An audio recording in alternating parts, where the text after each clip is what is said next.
Hola, mi nombre es Yajaira Maldonado, soy estudiante de medicina de la Cátedra de Imagenología 2. El día de hoy voy a presentarles acerca de lo que es patologías de las vías urinarias superiores, incluido el riñón. Para comenzar, vamos a iniciar con lo que es la introducción. Bueno, el sistema urinario, particularmente el riñón y el tracto urinario superior, es clave en la homeostasis hidroelectrolítica, la excreción de metabolitos nitrogenados y la regulación de la presión arterial. Las patologías renales abarcan alteraciones congénitas, infecciosas, inflamatorias, tumorales y obstructivas, cuyo diagnóstico temprano es crucial para preservar la función renal. La imagenología renal es fundamental en la evaluación anatómica y funcional, empleando técnicas como ecografía, TC y RM. Asimismo, medicina nuclear y estudios contrastados.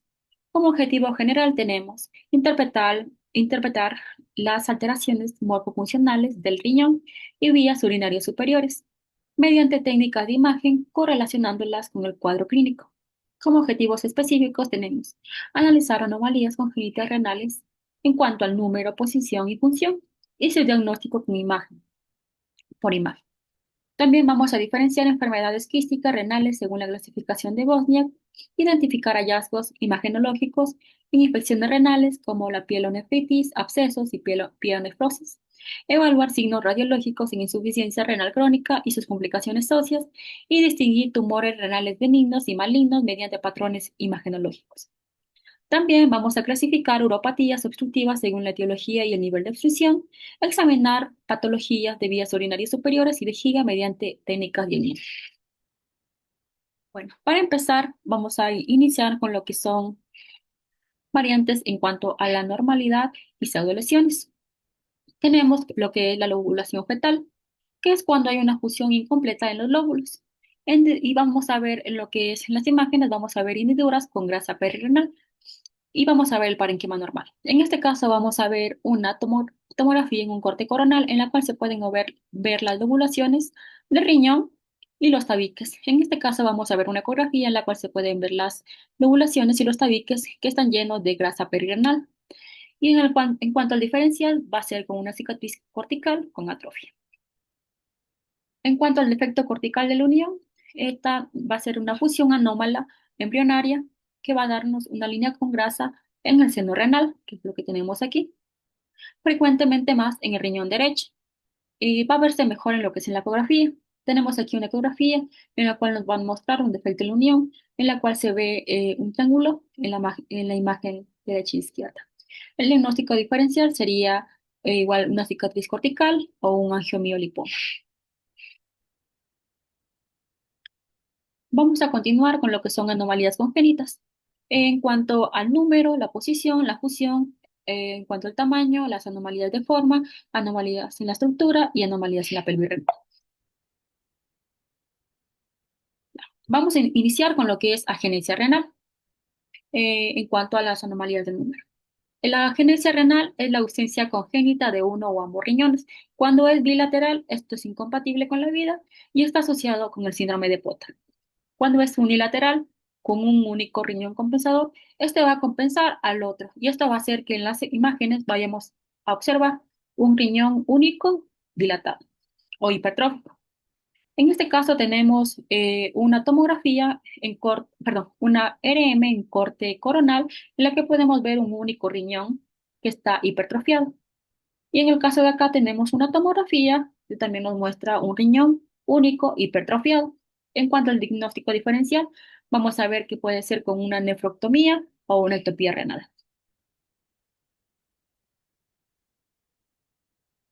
Ya. En cuanto a anomalías en la posición, vamos a ver que hay la ectopía renal simple, en la cual el riñón está en una posición anormal, que puede ser torácico, lumbar, bajo o pélvico, cuando lo normal es que el riñón esté a nivel de L1 a L3, a nivel inferior de lo que es la caja torácica. Complicaciones, tenemos la hidronefrosis, cálculos, infecciones, y en los hallazgos en la imagen vamos a ver que va a haber un uréter corto en caso de la ectopía pélvica y una vascularización adaptada en caso de ser aórtica o ilíaca. Bueno, en este caso lo que vamos a observar es una RM con corte sagital en la que se puede observar un riñón en la línea media anterior a las vértebras L4, L5 y S1. Y acá vamos a ver riñones ectópicos también, pero esto va a ser una tomografía en corte coronal, en la cual vamos a ver los riñones que se encuentran a nivel subdiafragmático. Ahora vamos a seguir con lo que es anomalías en la posición con la tosis. Esto normalmente sucede cuando una persona de cúbito supino se levanta, entonces como no va a haber un soporte anatómico correcto, los riñones van a descender. En este caso tenemos dos cortes de una tomografía en corte coronal y en corte axial, en la que se puede ver el descenso de los riñones, además que este presenta un quiste. Este riñón se va a descender por su fascia renal y la grasa que rodea el mismo riñón va a descender hacia el canal inguinal y el escroto. Y bueno, el uréter no va a estar incluido en esta hernia. Vamos con la que es la anomalías en la posición. Aquí va a estar la ectopía cruzada, que es cuando el riñón cruza la línea media y se va a fusionar su polo superior e inferior con el otro riñón. Vamos a ver que en esta tomografía, en estas dos tomografías, en corte coronal y en reconstrucción volumétrica, vamos a ver que los dos polos del riñón superior e inferior van a estar unidos al contralateral. Bueno, ahora vamos con las anomalías en la fusión. Vamos con el riñón en herradura. Como podemos observar, esta es la herradura y vamos a ver este signo clásico en lo que son las tomografías y bueno, en las estudios de imagen. Vamos a ver que va a haber una fusión en ambos riñones, generalmente en los polos inferiores.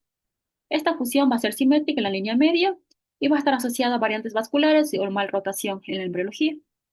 Tiene mayor riesgo a infecciones, litiasis y carcinoma renal. Lo que son las imágenes, vamos a ver su istmo parenquimatoso por delante de lo que es la aorta y va a haber mayor diagnóstico por TC. En esta imagen tenemos una tomografía en corte coronal en la cual puede ver el riñón en herradura unido a sus dos polos inferiores. Y aquí también podemos ver un riñón en herradura en un corte axial de una tomografía. Ahora, en cuanto a anomalías en el tamaño, tenemos que es cuando un riñón es 2/3 menor al del tamaño normal, pero sigue siendo funcional. Entonces, lo que vamos a ver en hallazgos de la imagen va a ser observar un riñón más pequeño, pero con estructura normal. Como es en este caso, que tenemos una tomografía en un corte coronal, en el cual se puede observar un riñón derecho 2/3 más pequeño que el riñón izquierdo. Y lo mismo en este corte axial, en el cual se puede ver un riñón eh, izquierdo más pequeño que el derecho. Ya. Ahora, en cuanto a anomalías en la forma, tenemos la columna de Bertin prominente, en el cual hay una hipertrofia cortical hacia el seno. Lo tenemos aquí. Y vamos a ver que esto se asemeja a una masa, pero su superficie va a estar normal. Y bueno, vamos a ver que el diagnóstico diferencial va a ser con un tumor renal verdadero. Se puede confundir porque puede ser es una pseudolesión. En este caso tenemos una tomografía y en un corte axial, en la cual se puede ver claramente la columna de Bertin prominente hacia lo que es el seno renal. En este caso también vamos a ver una ecografía en la cual se puede ver la columna de Bertin prominente. Ahora vamos con las protuberancias del parenquima. Estos van a contornear a lo que es el seno renal y suelen ser frecuentes en la zona suprailiar. Posible asociación con arterias accesorias o malrotación. En este caso vamos a ver que hay un quiste que se encuentra en lo que es el riñón a nivel de la cilindro. Y vamos a ver que este quiste, según la clasificación que iremos viendo más adelante, es benigno. Ahora vamos a seguir con lo que son el dismorfismo cortical, que es cuando hay una tabulación fetal y es una variante normal en el 4% de los riñones. El primer ejemplo que tenemos es la joroba esplénica o riñón en forma de dromedario. Este nombre se da por la joroba de los camellos, que vamos a ver aquí, que es un abultamiento en la cortical, comúnmente más en lo que es el riñón izquierdo.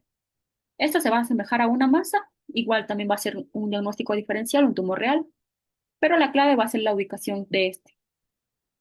Bueno, aquí podemos observar una ecografía en la cual se puede observar un riñón en forma de dromedario en el cual se ve un abultamiento en la cortical, a diferencia de lo que tenemos acá, que era la columna de Bertin.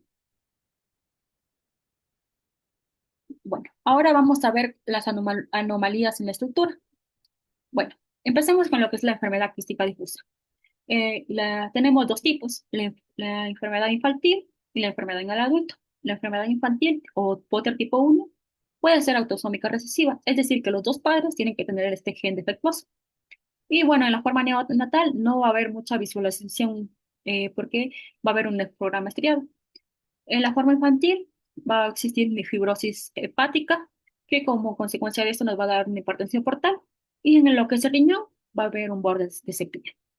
Y en lo que es el adulto o Potter tipo 3, esta va a ser autosómica dominante y va a ser, es decir, que uno de los dos padres tiene que tener el gen defectuoso.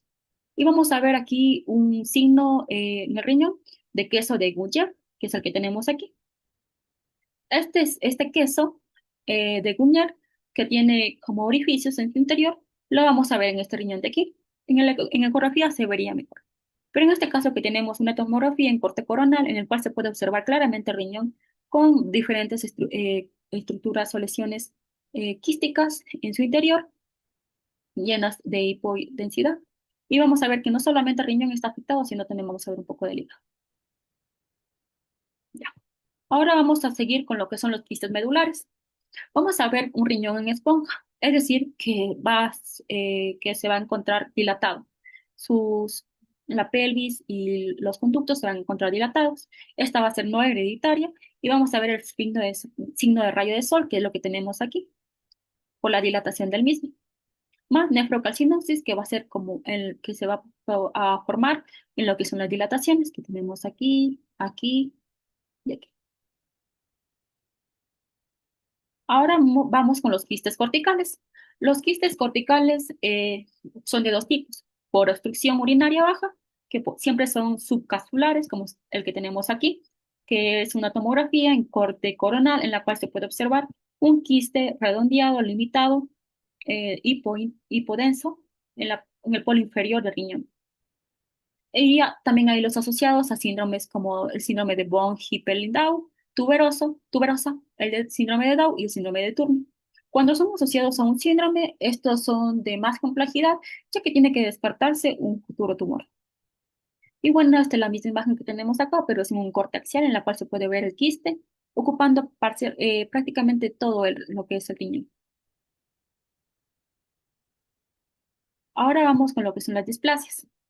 Existen dos tipos de displasias, el riñón multiquístico o Potter tipo 3, en la cual hay quistes no comunicados, como es el que tenemos acá en una ecografía, en la cual se ven quistes no comunicados y que se encuentran en lo que es el riñón y no son funcionales, a diferencia del Potter tipo 3 y Potter tipo 1.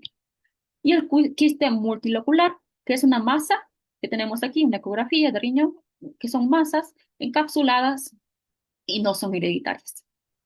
Y bueno, esta es más maligna. Ahora vamos con el quiste pielogénico o divertículo calicial, que esta es cuando se conecta con el sistema pielocalicial.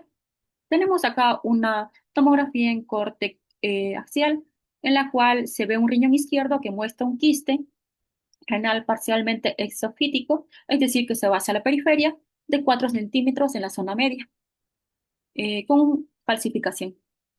Al igual que acá en esta tomografía en corte axial, perdón, en corte sagital, en la que se puede observar el quiste y en su periferia o a su alrededor se puede ver un área calcificada. Ahora vamos a ver anomalías en la pelvis renal y uretra. Vamos a ver que puede haber una duplicación piélica o ureteral, más común en mujeres. Va a haber una pelvis bífida de hasta el 10% de la población. Y esta es una variante normal. O puede ser una duplicación completa. Y esta puede ser cuando hay dos uréteres.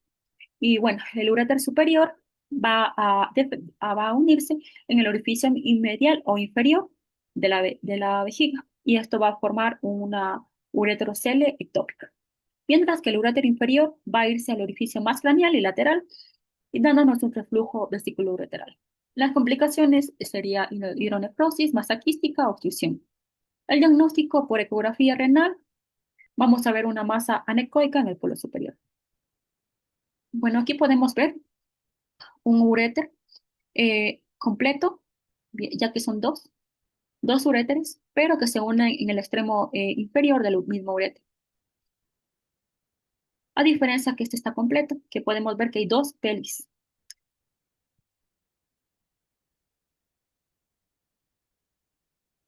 Ya, ahora vamos a, a seguir con lo que es el megauréter. Esta puede ser primaria por aperistalsis distal sin causa obstructiva, o puede ser unilateral, que es la más común, sin reflujo ni elongaciones. También hay el secundario, que está asociado a reflujos, infecciones, estenosis o tumores, en la cual se va a ver una dilatación ureteral, pero sin afectación a pie localizada. Bueno, aquí podemos ver una TC con corte coronal, en la cual se puede observar una dilatación en el tercio distal de lo que es el uréter. Y vamos a ver que no hay afectación pielocasicial, solo la dilatación del mismo. Y bueno, aparte también vamos a observar que se observan distintos cálculos. Vamos a seguir con lo que es el uréter retrócavo.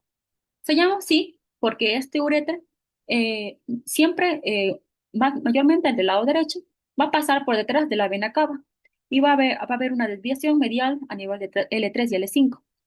Y bueno, al pasar por detrás de la vena cava, esta vena cava va a hacer un poco de obstrucción, dilatando el tercio proximal del uréter a la unión con lo que es la pelvis renal, como lo tenemos en el caso de acá, o acá en esta radiografía, urografía intravenosa, o en el caso de acá, que tenemos un volumen rendering en el cual se puede ver la reconstrucción de lo que es el uréter dilatado. También tenemos el ureterocele, que puede ser simple por dilatación quística al final del uréter, más común en mujeres, o puede contener cálculos, causar obstrucción e infecciones. También vamos a observar una imagen sacular con halo radiotransparente en la orografía intravenosa, como es el que tenemos acá. Vamos a observar que hay una dilatación en forma de saco con un halo radiotransparente, radio. Y vamos a ver acá, en la ecografía, vamos a ver igual una estructura que le llaman el signo de cabeza de cobra, en la cual se ve sacular, anecoica, que es rodeada por una estructura hiperecogénica. Y vamos a ver que las complicaciones es una uropatía obstructiva. El diagnóstico por ecografía o por una urografía intravenosa. Ahora vamos a iniciar con las infecciones urinarias. Tenemos la pielonefritis aguda. La pielonefritis aguda es una nefritis intersticial causada por una infección, mayormente por Escherichia coli, mayormente en mujeres debido a la relación anatómica que tienen con el ano. En los hallazgos imagenológicos vamos a ver un nefrograma disminuido en densidad, menor captación de contraste, ya que recordemos que esta área va a estar inflamada, por lo que el contraste va a desaparecer en menor tiempo. También vamos a ver la dilatación de los cálices, como lo que tenemos aquí. Vamos a ver una tomografía, un corte coronal, en la cual se puede ver, eh, vamos a ver los cálices dilatados y vamos a ver la presencia de edema alrededor del mismo. Siempre tenemos que comparar un riñón con el otro. Ahora vamos con la nefritis bacteriana o pielonefritis supurativa, que es una infección de gram negativos en personas diabéticas. Los hallazgos que vamos a encontrar en urografía intravenosa es un riñón aumentado de tamaño debido al edema y un programa débil o ausente. Entonces vamos a observar acá, bueno, en esta tomografía en corte axial vamos a ver que hay una nefritis aguda bacteriana, ya que vamos a ver que este riñón presenta una estructura hipodensa en comparación con el riñón que tenemos en el lado derecho. Siempre debemos comparar. Y esto nos hace ver que hay un edema a nivel de este riñón. Bueno, continuamos con lo que es el absceso renal, que es una infección localizada con forma de pus.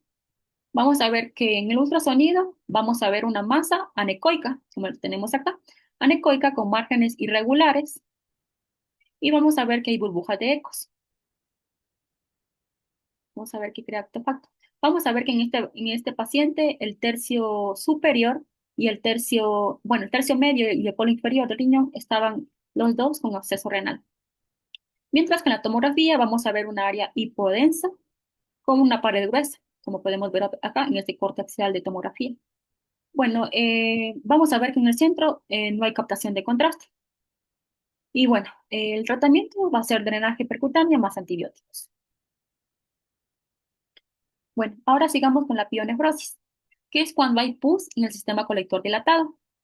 En los hallazgos imagenológicos vamos a ver que en el ultrasonido vamos a ver dilatación pielospacial, como los tenemos aquí, con contraste, perdón, con ecos internos. Ecos internos es cuando no hay esta estructura anecoica, sino va a haber un color medio plomo, que sería lo que es la pus que tenemos aquí. Y el diagnóstico definitivo mediante pielografía anterior. Ahora vamos con la pielonefritis enfisematosa. La causa es por una infección necrosante con producción de gas, mayormente la Escherichia coli en pacientes diabéticos. Esto, bueno, ahora vamos a ver los hallazgos imagenológicos. En la urografía intravenosa vamos a ver que hay gas en el parénquima y espacio perineal. Que vamos a ver aquí, aire. Y vamos a ver que en la tomografía va a haber burbujas de gas en el parénquima. Y bueno, vamos a seguir. Vamos a seguir con lo que es la pielonefritis crónica. La pielonefritis crónica está asociada al reflujo vesículo-uretral. Los hallazgos imagenológicos que vamos a ver en la ecografía intravenosa son cicatrices corticales, que esas cicatrices van a producir depresiones y a su vez producir una atrofia del propio riñón. Vamos a ver en este caso que es una crónica y va a ser como que el riñón se vaya atrofiando poco a poco. En este caso vamos a observar que hay una atrofia del propio riñón y a su vez vamos a ver que hay depresiones en la cortical, igual que acá, pero esta está iniciando. Y vamos a ver que el riñón el radio el cambio de densidad del riñón izquierda en comparación con el riñón derecho, perdón. Y ya. Vamos con la pielonefritis santulogranulomatosa, que es una infección crónica por macrófagos ricos en lípidos. Los hallazgos imagenológicos que vamos a encontrar son en el ultrasonido, cálculos centrales con múltiples fonotransferencias o abscesos. Vamos a ver también en la tomografía áreas hipodensas con unidades Hounsfield de 4 a 15 y que reemplazan al parénquima. Y vamos a ver un realce periférico de cavidades. Bueno, en este caso vamos a ver una radiografía en la cual se puede observar la presencia vamos a ver la presencia de gas y vamos a ver la presencia de cálculos. Y acá vamos a tener la presencia de cálculos en el riñón izquierdo y vamos a ver también áreas hipodensas.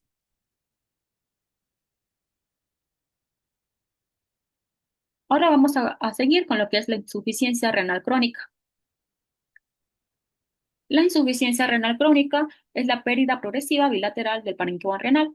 Puede tener diferentes causas. Entre las causas están la glomerulonefritis crónica, la pielonefritis crónica, la nefroesclerosis, riñones poliquísticos y obstrucción crónica bilateral. En los hallazgos clínicos vamos a ver a nuestro paciente con hipertensión, anemia, alteraciones electrolíticas y como complicaciones vamos a tener la osteodistrofia renal y calcificaciones vasculares. Bueno, vamos a ver para el diagnóstico de imagen que se va a utilizar lo que es la ecografía. La ecografía es útil, muy útil, pero porque no hay irradiación y también porque no, perdón, y también porque es de bajo costo. Vamos a ver riñones pequeños, menor a 9 centímetros, atróficos, va a haber un aumento de ecogenicidad más que el hígado y vamos a ver la pérdida de diferenciación corticomedular. Pero recordemos que esto es operador dependiente. Entonces, lo que vamos a ver, bueno, les traje una imagen normal para que se compare con la imagen patológica, en la cual se va a observar una ecografía con hipertrofia de las pirámides y se va a ver también la aumento de ecogenicidad en comparación con el hígado. Seguimos con la tomografía computarizada, en la cual es indicado en pacientes obesos o en los cuales el ultrasonido no fue concluyente. No sirve para evaluar causas de obstrucción como cálculos o masas. En los hallazgos vamos a ver riñones pequeños, contornos lisos o irregulares y calcificaciones parenquimatosas o vasculares. En este caso tenemos una tomografía en corte coronal en la cual hay un defecto de perfusión, como tenemos aquí una hipodensidad, en la cual produjo un infarto renal que hizo que esta área no sea irrigada y cambie de color. Y en el riñón derecho podemos observar un hígado, un riñón atrófico pequeño y bueno. Ahora tenemos la radiografía de abdomen simple. Esta va a detectar calcificaciones renales o vasculares por aterosclerosis. Aquí tenemos un cálculo de cuerno de ciervo.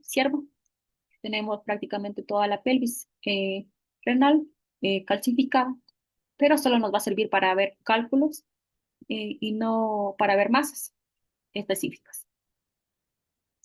También tenemos la osteodistrofia renal. Aquí vamos a tener manifestaciones radiológicas. Vamos a ver que como complicación tenemos el hiperparatiroidismo secundario, que se debe a un aumento de la hormona paratiroidea. Este elimina menos fósforo y produce que haya más restricción subperióstica en falanges y en las costillas. Y también vamos a ver lo que son los tumores pardos, que son lesiones líticas. Aquí vamos a ver una radiografía de las falanges, en la cual se puede observar las falanges distales y proximales. Se puede ver una reabsorción en la cual se ven áreas hiporadiolúcidas, perdón, las cuales indican que hay una reabsorción superióstica de las mismas. Y también tenemos la osteosclerosis, que es cuando se endurece partes específicas de un hueso, y esto hace que el hueso ya pierda su movilidad, como es en el caso de esta columna vertebral, en la cual se produjo una osteosclerosis en los extremos superior e inferior del cuerpo de la médula, la vértebra, produciendo este aspecto de jersey de rugby.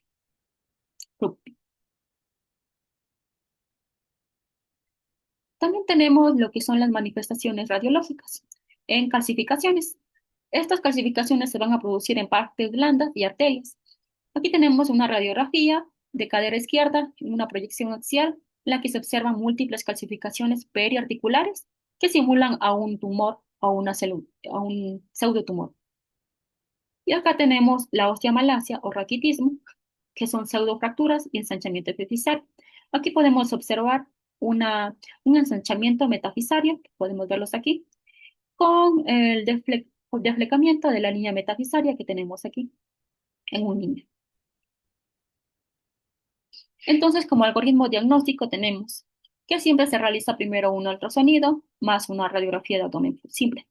Si hay obstrucción sospechada, realizamos una tomografía más una pielografía anterografía. Si hay una evaluación funcional, vamos a realizar una gamografía y en caso de sospechar de un tumor, vamos a realizar una biopsia guiada por ultrasonida o TAC, si la etiología es incierta. En cuanto al manejo, como tratamiento de causa base, si en caso de ser una obstrucción, vamos a desobstruir esa área quirúrgicamente. En cuanto al control metabólico, en caso de ver un hiperparatiroidismo, ver los niveles de calcio y de fósforo. Y terapia sustitutiva, en caso de que sea algo muy grave, realizar diálisis o trasplante en estadios avanzados. Ahora vamos a seguir con lo que son patologías tumorales. Tenemos lo que son los tumores quísticos renales. Tenemos el quiste simple y el quiste complejo. El quiste simple este de contenido líquido, pared fina, menor a 1 milímetro y sin tabiques. Y este se realiza por diagnóstico en ecografía. Y entonces tiene una unidad Hounsfield de menor a 20 unidades Hounsfield. En RM vamos a ver una hiperintensidad en T2 y una hipointensidad en T1. Y no requiere seguimiento ya que es un quiste simple. En este caso tenemos una RM en un corte axial en la cual se puede ver un quiste en lo que es el riñón, que bueno, como mencioné, su contenido es de líquido y no requiere seguimiento. En este caso tenemos un quiste complejo que no cumple criterios de quiste simple, tiene tabiques, engrosamientos y tiene captación. Y hasta un 10% puede ser maligno. Bueno, en este caso tenemos una tomografía en un corte axial en la cual se encuentra un riñón interpolar izquierda y en este se encuentra un realce heterogéneo postcontraste, que se trata de un quiste renal complejo de tipo Bosnia, tipo 3, que ya les voy a explicar la clasificación de Bosnia. Y es probable que represente un carcinoma de células renales. Ahora vamos a continuar con la clasificación de Bosnia. Bueno, existen 4 clasificaciones, del 1 al 4, pero el 2 se divide en 2 y 2C. En el primer tipo tenemos que va a haber, este va a ser anecoico, con borde de pared delgada y lisa, casi imperceptible. No se necesita manejo y la malignidad es del 0%. En el tipo 2 hay algunos septos, mínimas calcificaciones y la malignidad va a ser también del 0%. En el tipo 2F va a haber moderadas calcificaciones, quistes hiperdensas y bueno, aquí se va a ver seguimiento con ultrasonido OTC. Y bueno, la malignidad es del 5%. En el tipo 3 aquí va a haber paredes, calcificaciones y septos irregulares y gruesos, contenidos heterogéneos. Aquí lo que se va a realizar es una nefrectomía parcial y tiene una malignidad del 50%. Y en el tipo 4, que va a ser el más grave, va a haber puede ser por una neoplasia quística, va a haber paredes gruesas y no uniformes de carácter nodular, se va a realizar una nefrectomía parcial o total y va a haber una malignidad del 100%.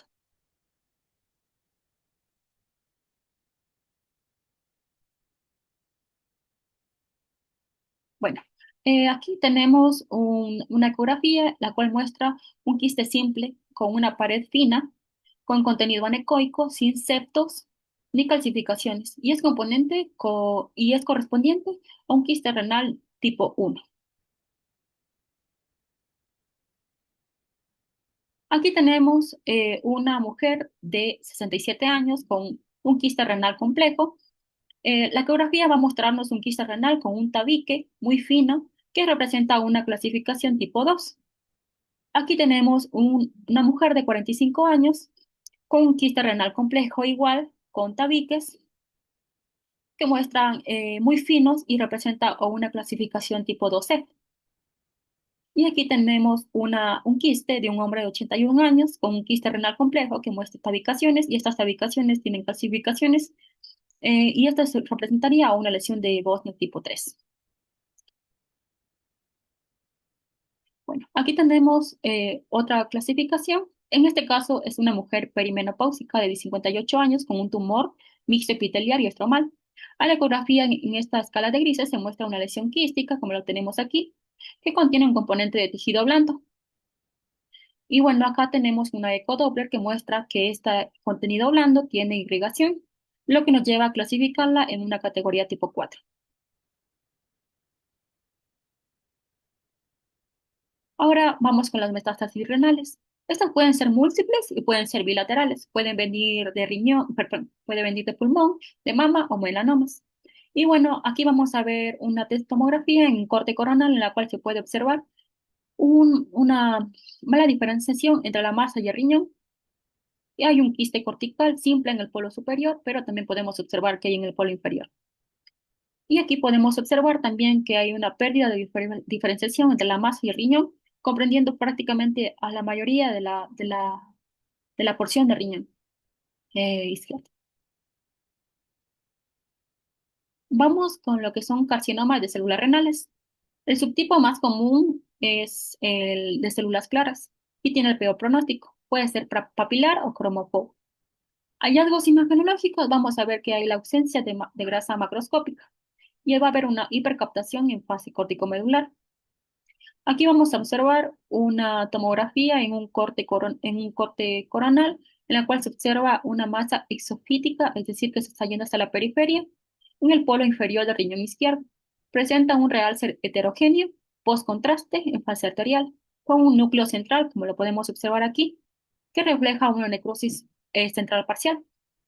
Y en el caso de acá tenemos una tomografía contrastada, en la cual se evidencia en un corte axial y un corte coronal. En el corte coronal se puede evidenciar que se encuentra hipervascular y también vamos a ver que se encuentra redondeado con bordes bien definidos, al igual que en el corte coronal, que se encuentra redondeado con bordes bien definidos y se nota la hipervascularidad. Vamos a seguir con lo que es el linfoma renal. Estos son múltiples lesiones nodulares infiltrativas y el tratamiento médico sería la quimioterapia. Bueno, aquí vamos a ver una ecografía de un riñón izquierdo, voluminosa, como lo podemos observar, con ecogenicidad parenquimatosa. Vamos a ver heterogéneo. Se observa una lesión infiltrativa en sus polos superior y vamos a ver también que en el medio. Y vamos a ver que se observa también una leve vascularización interna en el ecodoppler. Y acá vamos a ver una tomografía axial, una tomografía coronal, en la cual vamos a poder observar una masa que se encuentra en el tercio medio y el polo inferior del riñón. y que envuelve al mismo y es un signo del linfoma renal, en este caso. Ahora seguimos con el angiomiolipoma. Estos son de dos tipos, el angiomiolipoma típico y el angiomiolipoma pobre en grasa. El angiomiolipoma típico tiene, como su nombre lo dice, presencia de grasa macroscópica y el ATC se va a ver con una unidad Hounsfield de 20 unidades Hounsfield. Y la RM tiene una señal similar a la grasa. En el angiomiolipoma pobre en grasa va a haber una hipertensidad en TC basal, o sea, sin contraste, y una captación homogénea con hipodensidad en T2 sin RM. Las complicaciones es que puede haber un sangrado retroperitoneal si este aumenta mayor a 4 centímetros. Bueno, en este caso vamos a ver una tomografía en un corte axial en la que se puede observar una masa renal de 7 centímetros de diámetro heterogénea con múltiples áreas de densidad grasa. Tenemos aquí. Y bueno, vamos a ver que es sugestiva de un angiomiolipoma típico. Y acá vamos a ver una arteriografía de un angiomiolipoma de 4 centímetros, en la cual se puede observar irrigación del mismo y propio. O sea, el angiomiolipoma tiene su propia irrigación. Ahora seguimos con patologías de la vía urinaria y vejiga. Bueno, vamos a ver que en las técnicas de imagen es útil si hay dilatación, pero no evalúa todo el tracto en el caso de usar una ecografía. En el caso de usar una urografía, va a ser un método clásico, pero está sustituido por la uro-TCA y la uro-RM. En cuanto a la uro-TC, tiene alta resolución, detecta calcio y es accesible, pero también se suele usar con indicación clínica precisa ya que tiene mucha irradiación. Y bueno, el protocolo debe incluir una TC multidetector, un contraste intravenoso y una fase excretora, las tres para realizar una uro-TC. En la alternativa, la UroRM, como sabemos, es demasiado cara, por lo que es una alternativa en casos seleccionados. Y es de dos tipos. Hay en secuencia tipo 2 que es útil para ver obstrucciones y muestras, y también muestra la morfología, y con contraste en más fase excretora porque aporta una función y morfología. Y bueno, lo que les quería enseñar es que el uréter tiene diferentes secciones. Tiene una sección lumbar, una sección sacra, una sección pélvica y una extramural. Y como vamos a ir viendo, van a producirse obstrucciones a diferentes niveles. Y conocer la anatomía normal del uréter nos va a ayudar a localizar la obstrucción exactamente. Ya. En cuanto a las causas de una benigna del tracto urinario superior, son afecciones inflamatorias, infecciosas o no infecciosas, patologías litiásicas, tumores benignos, y los síntomas frecuentes son dolor en la región lumbar, fiebre y hematuria. Ya, la uropatía obstructiva, vamos a ver que es la obstrucción del flujo urinario a cualquier nivel del tracto urinario. Vamos a ver que hay consecuencias agudas y crónicas. Si es aguda, va a haber un edema renal, nefrograma persistente y esta va a ser reversible, mientras que la crónica va a haber atrofia parenquimatosa e hidronefosis. La clasificación de las causas pueden ser mecánicas y funcionales. Mecánicas cuando son congénitas por válvulas ureterales, inflamatorias, tumorales o litiasis. Y funcionales cuando hay una vejiga neurógena o reflujo vesicoureteral. Tenemos también la uropatía obstructiva, tenemos la técnica de imagen, la urografía intravenosa. El objetivo de esta es evaluar el grado, la localización y la causa de obstrucción. Como protocolo tenemos que tener una radiografía de abdomen simple previa para ver calcificaciones o masas. Y lo que vamos a ver es compararla con la ecografía de abdomen simple, compararla con la normal y la urografía intravenosa, en la cual se va a observar una dilatación de la pelvis renal y vamos a ver áreas que no están captando contraste por la misma dilatación que tiene en este caso. Vamos a ver también que va a haber el sistema colector, en el cual va a haber, como les mencioné, un retraso de la opacificación y vamos a ver los cálices en masa. Y bueno, como les mencioné, vamos a comparar cálices normales versus dilatados. Vamos a comparar un uréter contra el otro. Vamos a también ver el pilograma negativo. Aquí vamos a ver el sistema el colector no opacado, es decir, vacío en el programa. Y los signos avanzados va a ser adelgazamiento del parénquima más hidrocálisis. Bueno, aquí vamos a ver una urografía intravenosa en la cual se ven bandas radiodensas. Tenemos aquí. Por fuera del contorno calicial, vemos que los cálices están muy dilatados. Y bueno, estos bandas radiodensas es por causa de la dilatación pielocalicial. Continuamos con la pielografía retrógrada, que es muy útil en obstrucciones ureterales, cuando la urografía intravenosa y la TC no son concluyentes.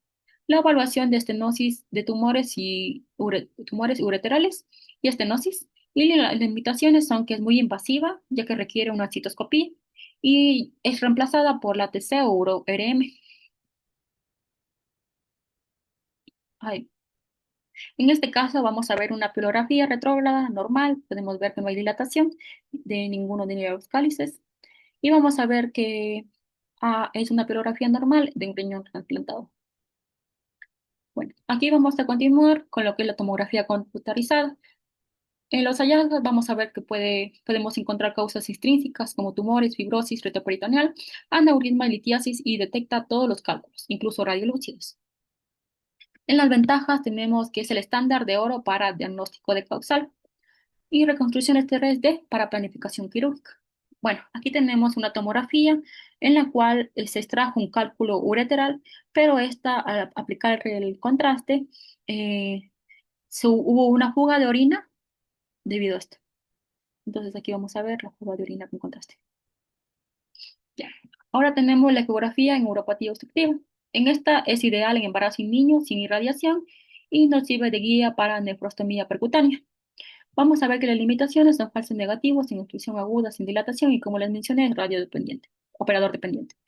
Bueno, aquí vamos a ver una ecografía en la cual se puede ver un cálculo de 2 a 5 centímetros de centello pronunciado en el sistema pielocalicial izquierdo dilatado. Y vamos a ver la presencia de también irrigación, pero los cálculos los vamos a tener aquí. Bueno, ahora vamos a hablar de los niveles de obstrucción de los uretras. El primer nivel es a nivel del cáliz o infundíbulo. Las causas pueden ser por cálculos, tuberculosis, tumores ureteriales o estenosis inflamatorias. Las técnicas de diagnóstico ideal, primero está la urografía intravenosa, ecografía para cálculos radiotransparentes o una TC para caracterización tumoral. Y está la de la unión uretropiélica. Las causas principales pueden ser por una estenosis, por cálculos, por compresión vascular o por tumores. La técnica de diagnóstico ideal es una urografía intravenosa, una TC y por último la pielografía anterógrada en casos complejos. En este caso tenemos una tomografía que nos muestra un cálculo, señalando un divertículo en el cálculo con la flecha. ¿Qué tenemos aquí? Que tras la administración de contraste, esta área no fue contrastada, sino se encuentra hipodensa para luego eh, ser extraída. Y en este caso, después de 3 meses, tras la intervención, se puede observar que no existe esta parte de aquí, ya que fue cortada.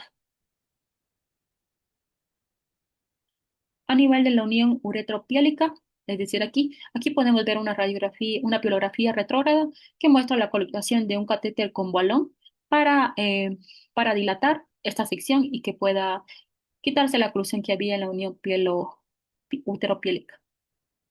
Y acá podemos ver que hay una tomografía en un corte coronal en la cual se muestra una pelvis renal con hidronefrosis moderada.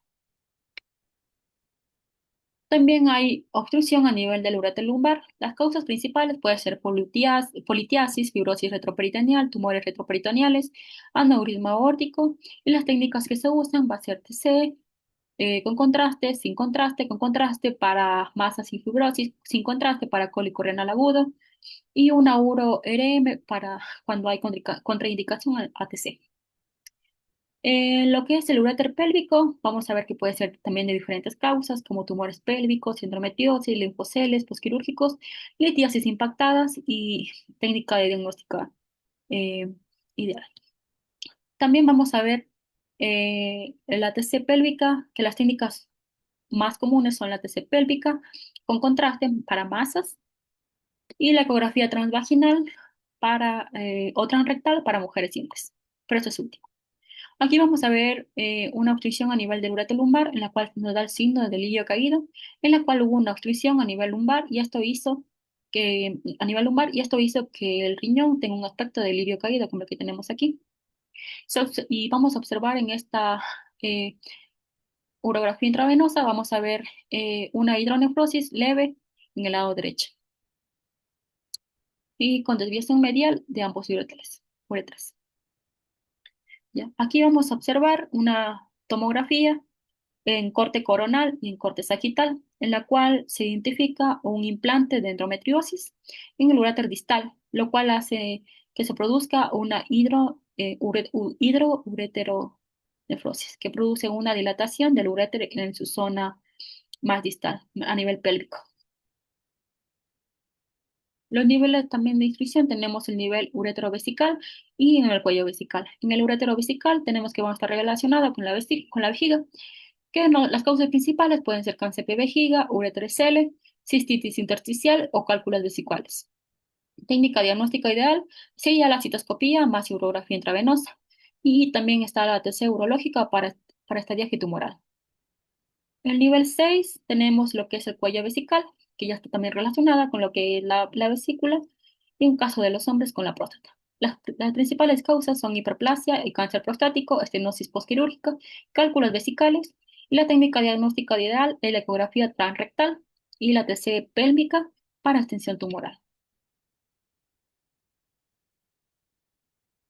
Bueno, aquí tenemos lo que es la obstrucción a nivel de la unión uretrovesical, que como les mencioné anteriormente, es el signo de cabeza de cobra, en la cual se puede observar una urografía intravenosa con la dilatación intravesical en uretrocele, como tenemos aquí, signo de cabeza de cobra. Y tenemos también a nivel de lo que ya es el cuello vesical, que tenemos aquí. Aquí se puede ver un defecto en la reflexión vesical de aproximadamente 3 centímetros, también aquí, y que es compatible con un cálculo vesical. Y podemos ver como que la pared de la vejiga está un poco engrosada. Y por último tenemos a nivel de la uretra. Las causas principales son cáncer de vejiga, ureterocele, cistitis intersticial o cálculos vesicales que bajaron a través de la uretra. Técnica diagnóstica ideal, tenemos la citoscopía o más urografía intravenosa o TC urológica para este diagnóstico tumoral. Bueno, en este caso vamos a ver una urografía intravenosa, en la cual se puede ver un cálculo ureteral a nivel del pene. El mismo cálculo a nivel en una tomografía en un corte coronal.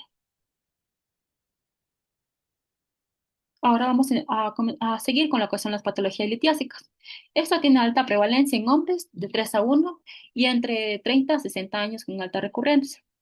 Las principales causas tenemos la genética, la dieta, infecciones, hipercalciuria, la gota y la cistinuria. Tipos de cálculos tenemos lo que son cálcicos por oxalato de calcio o fosfato cálcico, la estrubita, asociados a infecciones o bacterias uriasas productoras, el ácido úrico, cuando hay una alcalinización de la orina con un pH menor al 5.8%, 5.8, perdón. También en la clínica lo que vamos a ver es que nuestro paciente va a venir con dolor intenso, hematuria, náuseas y vómitos. Y bueno, el manejo depende de la localización, el tamaño y la composición del mismo cálculo. Bueno, en cuanto a la radiografía, es útil solo para cálculos, como les mencioné, radiopacos y es de limitado diagnósticos. Tenemos dos radiografías. En la izquierda tenemos una radiografía en la cual hay un cálculo a nivel del uréter pélvico y acá tenemos un cálculo a nivel de la unión pielo-uretral. También tenemos la urografía intravenosa que detecta defectos en la depresión y falla en el 31 y el 48%, en la cual nos permite ver en este caso, por ejemplo, la existencia de dos riñones en cada lado del paciente y vamos a ver también la dilatación de uno de los uréteres. Y también tenemos la ecografía, que es de alta sensibilidad para cálculos renales, de menor uso para uréteres y segura en niños y embarazadas, en la cual podemos ver aquí una ecografía en la cual se observa una litiasis renal, En el polo inferior del injeto renal, que nos muestra una imagen hiperecogénica con sombra acústica posterior.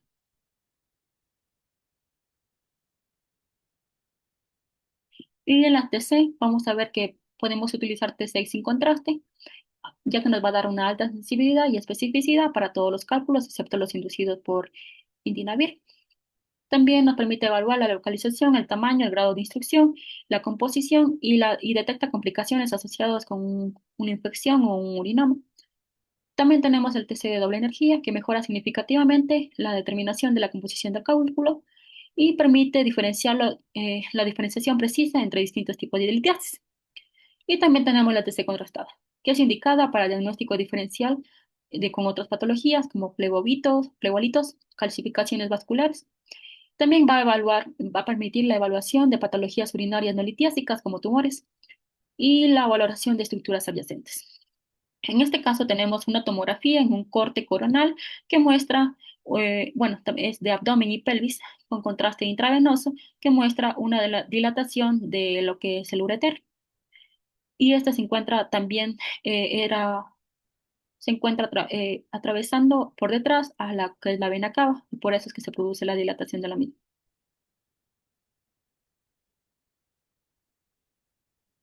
Ya. Centro. Vamos a seguir con lo que es la patología tumoral benigna del tracto urinario superior. Vamos a ver que hay lesiones benignas como pólipos, fibroepiteliales y depósitos de amiloide. Vamos a ver que el diagnóstico es difícil, ya que se van a necesitar que hay imágenes que pueden similar a tumores malignos, o pueden haber pólipos que pueden identificarse como masas sésiles en la vía urinaria superior. Generalmente requieren procedimientos invasivos para su confirmación, como lo son biopsias.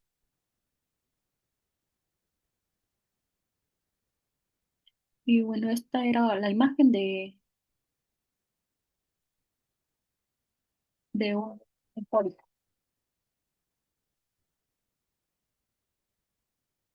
Se puede evidenciar además la eversión de la parte distal del uréter izquierdo. Bueno, esta era la presencia de pólipos a nivel del uréter, que más o menos se ve así. Seguimos con que estos constituyen aproximadamente el 5% de carcinomas uroteliales, el 75% en la pelvis renal y en la región infundíbulo calicial y el 25% en ureter, más en el tercio distal. 10% de estas son bilaterales, el 40 al 50% son multifocales, el 90% de estas son tumores de células transicionales y el resto son escamosos. Factores de riesgo son similares a los del cáncer vesical y bueno, la litiasis favorece carcinomas escamosos. Bueno, aquí tenemos dos tomografías, una en corte sagital que se ve el defecto de llenado del uréter izquierdo en un corte axial. Y acá se puede observar un defecto de llenado en la porción distal también del uréter izquierdo. En cuanto al carcinoma ureterial, los síntomas más frecuentes son la hematuria macroscópica, el dolor lumbar o cólico y, no, y bueno, este puede faltar también. Los hallazgos radiológicos, vamos a ver masas intraluminares, defectos en la reflexión, engrosamientos parietales y estenosis con posible obstrucción. El diagnóstico diferencial incluye coágulos, litiasis, papilas, necrosadas, linfomas, estenosis benignas y carcinoma de células renales. En este caso vamos a ver una tomografía, un corte coronal en la cual se puede observar el uréter izquierdo dilatado una estrecha estenosis, hasta una estrecha estenosis, aquí lo tenemos, el uréter izquierdo dilatado hasta una pequeña estenosis y en su segmento distal muestra áreas de engrosamiento y bueno, vamos a ver masas también polipoideas intramurales distalmente, como podemos observar aquí. Este es el carcinoma ureterial. Ahora vamos a continuar con lo que es la vejiga. La vejiga es un órgano retroperitoneal, con paredes de 4 capas, mucosa, lámina propia, muscular y adventicia. Afecciones tenemos inflamatorias, infecciosas, tumorales y pseudotumorales. Vamos a iniciar con lo que son tumorales. Tenemos el cáncer vesical. La tasa de mortalidad es de 1,3 por cada 100.000 habitantes en Ecuador. El 90% de carcinomas uroteliales son en hombres fumadores de 50 a 70 años. Otros tipos son el escamoso al 3,4%, el adenocarcinoma menor al 2% y tumores mesenquimales, como el leiomioma o el radiosarcoma. Aquí vamos a observar una imagen ecográfica en la cual se puede observar la vejiga y en esta se puede observar una pequeña lesión hiperecogénica compatible con cáncer urothelial de vejiga, la base de la vejiga. En cuanto al diagnóstico clínico, tenemos los síntomas: hematuria, dolor en la zona de baja de la espalda, dolor en el abdomen, dolor en la palpación o en los huesos, pérdida de peso, hinchazón en los pies, cansancio o debilidad. Bueno, esto depende de cada paciente, pero la hematuria es en el 80% de los casos. Las pruebas está la citología urinaria, ya que tiene mejor sensibilidad, y la citoscopía más biopsia, que es el gol estándar. Los factores de riesgo tenemos el tabaquismo, exposición a pinturas o petróleo, en el caso de personas que trabajen con pinturas o mineros, infecciones crónicas como esquistosomiasis y que nos puede dar un cáncer escamoso. En el diagnóstico por imagen tenemos que la ecografía nos va a permitir ver lesiones polipoides y el engrosamiento de la misma vejiga. La limitación es que no evalúa la infiltración muscular, como tenemos aquí. Tenemos la presencia de varias lesiones en lo que es la pared de la vejiga. Podemos ver también el engrosamiento de la misma, pero no nos va a permitir ver la infiltración muscular. En la tomografía vamos a ver la estratificación y extensión local de los ganglios y metástasis.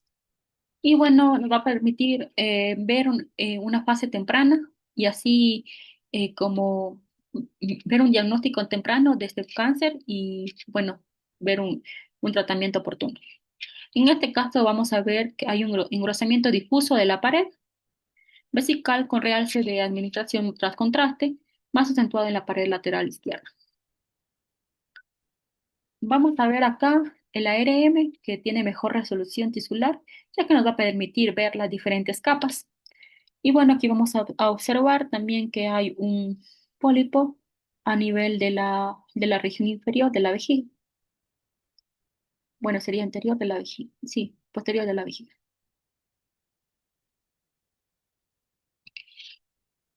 En cuanto al carcinoma urotelial de vejiga, vemos que este se pertenece al 90% de los tumores vesicales. Los factores de riesgo, como el anterior, era tabaquismo, exposición a aminas aromáticas. Y los hallazgos radiológicos en ecografía, vamos a ver una masa hipoecogénica con engrosamiento focal, la lesión nodular que capta contraste en RM y TC, y vamos a ver infiltración de grasa perivesical y órganos adyacentes. Bueno, aquí vamos a ver diferentes tipos de carcinomas. Vamos a ver el carcinoma multifocal de células transicionales de vejiga. Vamos a ver que se presenta una estructura hipointensa en la porción posterior de la vejiga. Aquí vamos a ver la misma, pero vamos a ver en una radiografía, en una cistografía, que vamos a ver que la estructura de esta vejiga es anormal, con bordes indefinidos, bordes mal definidos. Y vamos a ver acá otro carcinoma multifocal de células transicionales en la cual se encuentra más otro tumor infiltrándose ya en lo que es la propia vejiga. Y también acá vemos que ya se está también infiltrando en lo que es la grasa. Ahora el adenocarcinoma de vejiga hay dos tipos, uracal y no uracal. El uracal corresponde a la línea media de la cápsula vesical y hay calcificaciones en el 70% de los casos, mientras que el no uracal por metaplasia glandular. Bueno, en el diagnóstico diferencial puede ser una metástasis de colon o de próstata. Aquí podemos observar una tomografía en un corte axial en la cual se puede observar una lesión hipodensa en la parte del uraco, compatible con un adenocarcinoma uracal. Y acá vamos a ver una adenocarcinoma, también en el uraco, en la parte anterior, que ya está comprometiendo infiltrándose en la grasa. Ahora, en los linfomas y tumores raros, vamos a ver que hay el linfoma vesical, que está asociado al linfoma sistémico de células beta. En el trasero vamos a ver un engrosamiento difuso y nodular. Vamos a ver que hay un engrosamiento de la pared y vamos a ver la atrofia de la misma. Vamos a ver que la vejiga se va a ver más pequeña y va a haber un engrosamiento de su misma pared. Y además que vamos a ver que el tumor va a estar creciendo y infiltrando lo que es a los exteriores.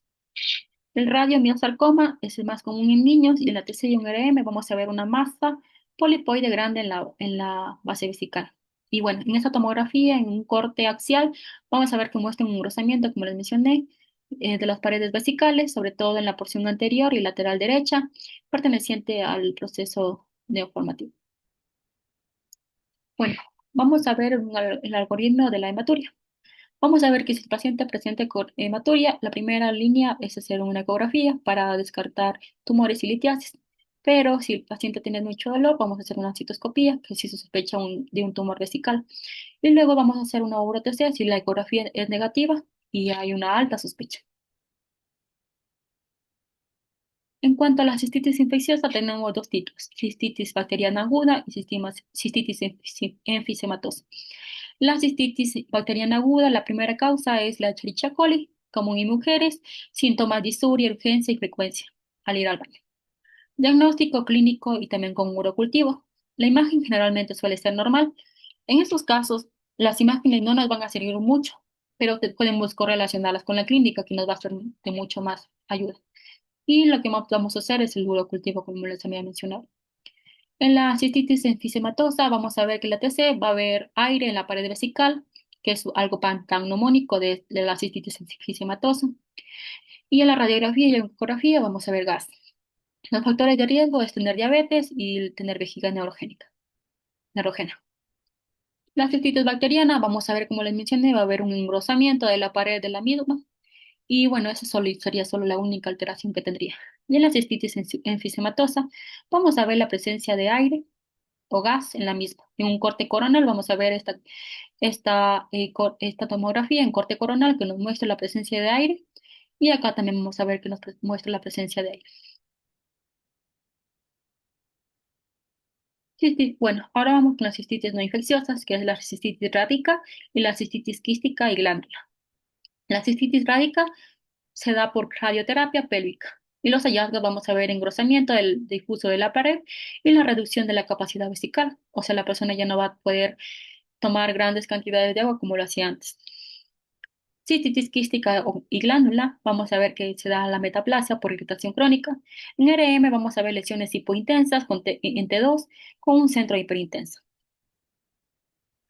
Aquí vamos a ver una cistitis inducida por radiación o quimioterapia, en la cual vamos a ver el engrosamiento de la pared, pero no vamos a ver ningún otro síntoma como el que teníamos en los casos anteriores. Y como les mencioné, va a aparecer un poco más pequeña porque va a haber una reducción de la misma para su capacidad. En cuanto a la esquistosomiasis vesical, esta es endémica en África y Asia por la schistosoma haematobium. Y los hallazgos que vamos a encontrar son calcificaciones lineales en la pared, huevos muertos en la misma, engrosamiento parietal y reducción de la capacidad. Y las complicaciones son el carcinoma escamoso en 50% de las series endémicas. Y bueno, vamos a ver aquí, como les mencioné, va a haber calcificaciones. Bueno, en estas ecografías simples de abdomen, vamos a ver calcificaciones de los pacientes con la esquistosomiasis de la misma vesícula. Y vamos a ver, bueno, no se puede ver, pero la capacidad va a disminuir. Y bueno.